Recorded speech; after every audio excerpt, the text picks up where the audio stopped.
Do you know the story of Moses? The brutal side of the greatest prophet. Do you know the story of Moses, the humble leader who parted a sea, freed a people, and spoke face to face with God Himself? The image we revere is that of a gentle, patient, and faithful shepherd who led Israel to freedom through miracles of cosmic proportions. But what if I told you that behind this revered figure there was a side few dare to explore? A brutal, relentless side, forged in the desert and the intensity of divine justice. A man capable of acts of fury and judgment that would make even the bravest tremble. Get ready to uncover the dark and epic truth, the hidden and powerful face behind the greatest prophet ever recorded in the Bible. In Holy World Odyssey, the great stories of the Bible come to life in epic and thrilling fashion. And today, Moses' story will be no different. We'll dive into the depths of a life marked by miracles, but also by a necessary and, at times, terrifying brutality. Even before being called to be Israel's great liberator, the flame of brutality already burned in Moses' heart. He was a prince in Egypt, raised in Pharaoh's golden palaces, enjoying the luxury and power that the Egyptian court could offer. Yet his Hebrew blood pulsed stronger than his royal title, and his heart did not forget his people, the Israelites, enslaved and oppressed under Egypt's cruel yoke. One day, during a routine inspection, he witnessed a scene that left a permanent mark. An Egyptian taskmaster savagely beating a Hebrew, his ethnic brother. The injustice was palpable. The pain of his people echoed in his soul. Then fury erupted, not as an impulsive outburst, but as a primal act of justice, perhaps a glimpse of his future mission. Moses acted. He looked one way and then the other, searching for witnesses, and seeing no one nearby. In a decisive moment, he killed the Egyptian and hid the body in the sand. Exodus 2:11 and 12. This was not the act of a leader in training, but of a man who felt his people's pain so deeply that he committed murder. The biblical narrative does not soften this crucial moment. It presents it as the turning point that forced Moses into exile, rejected by his own household, stripped of his royal status, and forever marked by the first blood he spilled. This violent act, though motivated by defense, revealed an inherent capacity for brutality in Moses. He, the man who would become the voice of God, began his journey. Picture the scene unfolding before your eyes. An ancient, powerful, arrogant kingdom being dismantled plague by plague, not by armies, but by a single man and the word of his God. The 10 plagues of Egypt were not mere inconveniences or displays of power. They were brutal manifestations of divine justice, executed with precision and relentlessness by Moses, the spokesman of a God who would not be mocked. From the first plague, when the sacred Nile, the Egyptian source of life and divinity, turned to blood, and the Egyptians could not drink the water of the river, Exodus 7:21, making the sacred foul and deadly. Then came the plagues of frogs, lice, and flies, bringing chaos and filth across Egypt, Exodus 8:1-31. Next was the plague on livestock, decimating Egypt's wealth, Exodus 9:1-7, and painful boils that afflicted men and animals alike, disfiguring them and causing horrific suffering. Exodus 9, 8 through 12. Hail and fire rained from the sky, destroying crops, trees, and even people in the fields, yet sparing the land of Goshen, where Israel lived. Exodus 9, 23 through 26. Darkness so thick it could be felt engulfed Egypt for 3 days. Exodus 10, 21 through 23.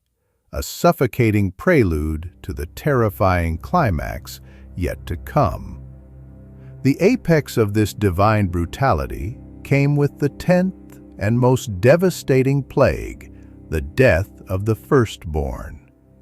And it came to pass at midnight that the Lord smote all the firstborn in the land of Egypt, from the firstborn of Pharaoh that sat on his throne unto the firstborn of the captive that was in the dungeon, and all the firstborn of cattle. Exodus 12, 29. Wailing and mourning echoed throughout Egypt. An entire nation plunged into grief. Not one Egyptian household was spared. Moses was God's chosen instrument in this unprecedented calamity. His unwavering resolve before Pharaoh, his refusal to yield an inch, even under threat of death, reflected the uncompromising harshness required to shatter an arrogant empire's will. This was not merely a battle for freedom. It was a cosmic showdown, with Moses' hand as the extension of divine wrath, a relentless judgment upon idolatry and oppression. If the plague's brutality was directed at the Egyptian oppressor, Moses' fury also turned with overwhelming intensity toward his own people when disobedience and ingratitude prevailed. After the miraculous exodus from Egypt, and while Moses was on Mount Sinai When Moses descended from the mountain, carrying the tablets engraved by God's own finger, he beheld the scene of apostasy and frenzy. His rage was so great, so consuming, that he threw the tablets out of his hands and broke them at the foot of the mountain. Exodus 32:19. This symbolic act was a dramatic severing of the covenant in the face of the people's blatant infidelity. But his brutal response didn't stop there. Moses burned the calf, ground it to powder, mixed it with water, and in an act of public humiliation and forced purification, made the Israelites drink it. Exodus 32:20. They were forced to ingest the very idol they had adored, a bitter symbol of their shame and guilt. And most shocking of all, the peak of this purifying wrath, Moses commanded the sons of Levi, the only ones who remained faithful, to take up their swords. Each of you strap a sword to his side, go back and forth through the camp from one end to the other, each killing his brother, friend, and neighbor. Exodus 32:27. That day, in a terrible act of purging to restore the sanctity of the covenant, about 3,000 of the people died. Exodus 32:28. This was not mere punishment, but brutal purification, a clear demonstration of God's seriousness and the need to eradicate evil from a rebellious and stiff-necked people who needed to learn, by force, what it meant to be the holy nation of the Lord. Moses was not just an executor of divine wrath or a battle leader. He was the lawgiver, the mediator of a divine covenant that imposed severe and often shocking consequences for disobedience. The Mosaic Law, though aimed at holiness, justice, and order, included precepts that, by modern standards, seem brutal and unrelenting.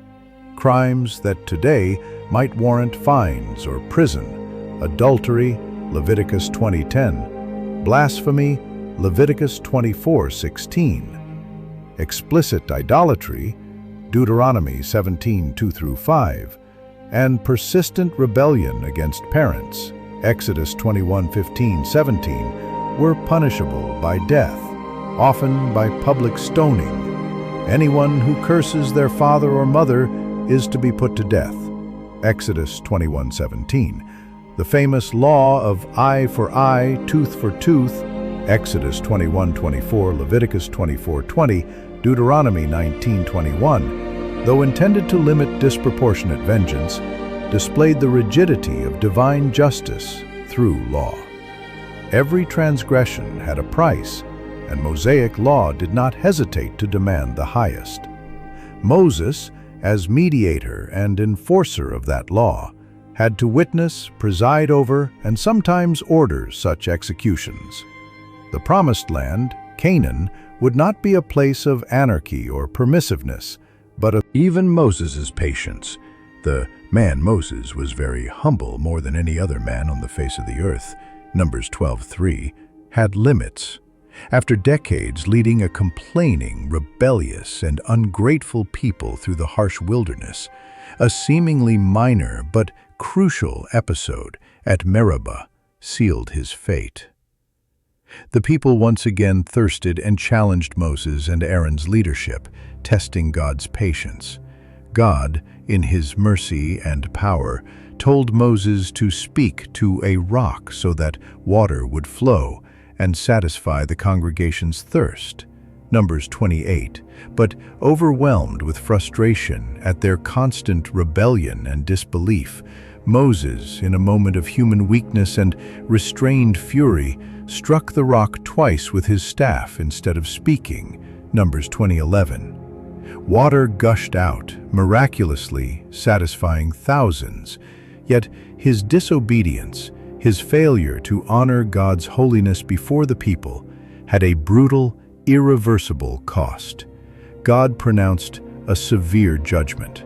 Because you did not trust in me enough to honor me as holy in the sight of the Israelites, you will not bring this community into the land I give them. Numbers 20:12. The leader who had brought them out of Egypt with a mighty hand, who faced Pharaoh and interceded countless times, would not enter the Promised Land. A harsh punishment for a single act of disobedience, a moment of failure in a life of near unbroken faithfulness. This shows that not even the closest, the most faithful, the most used by God are exempt from the consequences of their actions, and that God's name must be honored above any human failure. It is a solemn reminder that complete obedience is demanded, even from the greatest prophets. Moses' brutal side, his harsh actions, and the divine punishments he administered were not random or sadistic. They were part of a greater plan, a divine pedagogy to forge a nation from slaves, purifying them and preparing them to be a holy people set apart for the Lord. Brutality was often the manifestation of justice from a God who demanded absolute obedience and holiness, a God who does not tolerate sin, but who also loves and disciplines for the greater good. Moses, the greatest prophet Israel ever knew, was the instrument of that divine will, a human vessel bearing the immense weight of responsibility. He was not a perfect hero by modern standards, but a leader forged in the relentless harshness of the desert and the overwhelming intensity of God's justice. His story, in full, with moments of unmatched meekness and undeniable brutality, reveals a grand, complex God who loves and disciplines with equal intensity, who delivers with supernatural power and demands holiness with absolute rigor. His life teaches us that complete obedience and unshakable faith are non-negotiable pillars for those who... If you were deeply impacted by the intensity of Moses' story and the revelation of this darker side of faith, you must see what we've just uncovered about life in Solomon's temple and the secret rituals of the most powerful king in history. He didn't just build one of the world's wonders. He dealt with forces beyond human comprehension. Click now on the video on your screen and discover how Solomon ruled with supernatural power and how his 1,000 wives influenced the fate of his vast kingdom. The truth may be even more shocking than you imagined.